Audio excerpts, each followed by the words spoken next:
about 60, 75 mile gusts up to 90, and at the same time, we're getting a lot of so far we got TV cables out, but no telephone poles down yet. And then we got some of the fishing piers that got some damages and pulling the planks off on the Commandant side. Minimum roof damage so far.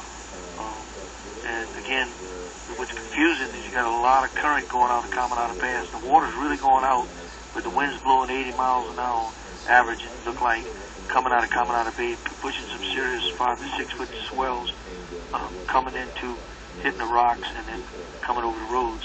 So we're really getting flooded right now coming out the north side. Mr. Mayor, you might help the rest of the region in terms of having a sense of where this thing seems to be headed at the moment.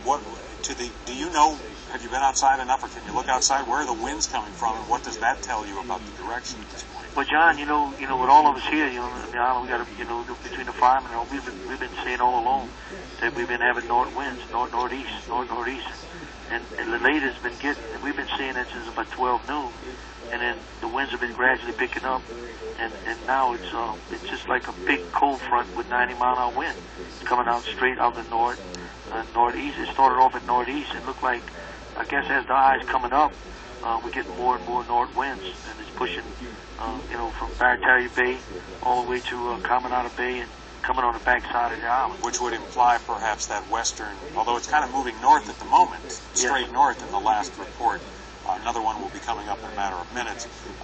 The overall movement has been an indication that it's moving on the west side of the river. And the other thing, John, listening to Bob all through the night, last night and today, he was always right, and we're used to the hurricanes, and whenever an eye comes over us, I've been through several of them, and what's going to happen, I'm just worried about the backlash. It's kind of, if you get 5 hours of beating out the north, I'm going to probably get 5 hours beating out the southeast. And in the Gulf right now, it's not rough at all. I mean, being honest with you, the geotubes is going to have to take a beating in the next, I guess, midnight